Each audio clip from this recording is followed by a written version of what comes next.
अस्सलामुअलैकुम वरहमतुल्लाहि वबरकातुहू। Pharmacy channel पर आप सबको खुशामदीद। कार्बोकेटाइन रीअरेंजमेंट रिएक्शंस हमारे चल रहे थे, जिसके अंदर हम डिस्कस कर रहे थे कि जब कार्बन के ऊपर रिएक्शन में पॉजिटिव चार्ज आ जाता है तो वो किस तरह के रिएक्शन रीअरेंजमेंट रिएक्शंस देता है। तो इसके अंदर हमारा अगला रिएक्शन है वैगनर मीथेन रिएक्शन। जनरली इसके अंदर अगर आप सर्च करें तो अल्काइल हेलाइड्स, अल्कोहल्स, अमाइंस हैं, पैराफिन्स हैं, वो ये रीअरेंजमेंट रिएक्शन देते हैं। लेकिन हमने यहाँ पर जो याद रखनी है चीज़ वो ये है कि इसके अंदर एक बहुत ही इम्पॉर्टेंट एक हेलाइड हम यूज़ कर रहे हैं जिसका नाम नियोपेंटाइल ब्रोमाइड है। मतलब कार्बन है, ये इसकी आइसोमेरिक फॉर्म है नियोपेंटाइल ब्रोमाइड। ये देखें, ये नियोपेंटाइल ब्रोमाइड है। इसके कार्बन के साथ 3 अल्काइल ग्रुप लगे हुए हैं, चौथा जिससे ये नियोपेंटाइल कार्बन बन रहा है और इसके साथ ये ब्रोमीन लगा हुआ है। तो ये रीअरेंजमेंट होगी इसकी, स्टेप बाय स्टेप हम इसका मैकेनिज्म भी देखेंगे और ये कन्वर्ट होगा 2 हाइड्रोक्सी 2 मिथाइल ब्यूटेन के अंदर, जो कि हमारा एक रिस्पेक्टेड अल्कोहल है जो हमें रिक्वायर्ड है। तो चलते हैं इसके मैकेनिज्म की तरफ। अच्छा, तो मैकेनिज्म के अंदर पहले हम डिस्कस करते हैं कि मैकेनिज्म स्टार्टअप कैसे होगा। Electron deficient carbon centre is formed and carbon with its bonding pair migrate to stabilise the electron deficient carbon atom.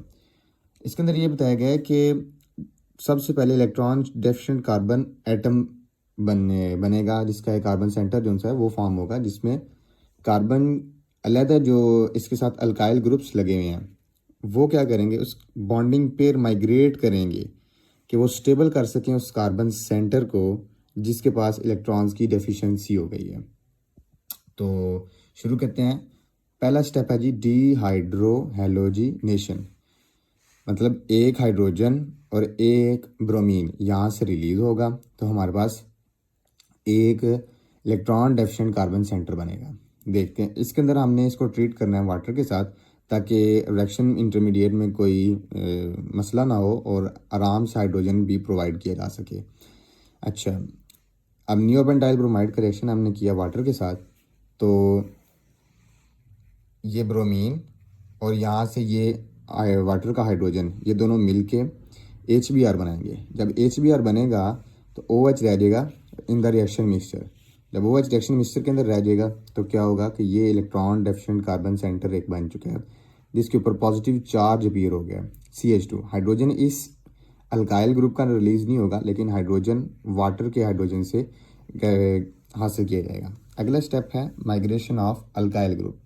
अब रीअरेंजमेंट रिएक्शंस के अंदर अल्काइल ग्रुप की माइग्रेशन एक पीरियोडिक ऑर्डर के मुताबिक की जाती है, जिसमें सबसे पहले ये ऑर्डर फॉलो किया जाता है hydride, phenyl, higher alkyl and methyl. मतलब सबसे लीस्ट पे जो ज़्यादा एबिलिटी है कि माइग्रेट कर सके वो मिथाइल है, उससे ज़्यादा फिर हायर अल्काइल, मतलब उससे जल्दी अगर हायर अल्काइल ग्रुप्स प्रेजेंट हैं विद इन द कंपाउंड तो वो जल्दी री अरेंजमेंट में माइग्रेट करेंगे एक कार्बन सेंटर से दूसरे की तरफ। उससे ज़्यादा फिर फिनाइल कर सकते हैं माइग्रेट, और देन सबसे ज़्यादा जो कैपेबिलिटी है माइग्रेट करने की वो हाइड्राइड्स के पास है।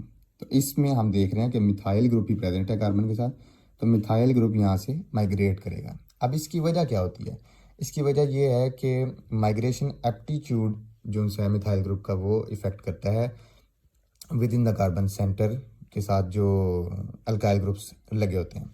अब ये अल्काइल ग्रुप माइग्रेट करेगा और वो इस पॉजिटिव चार्ज की डेफिशिएंसी को दूर करेगा।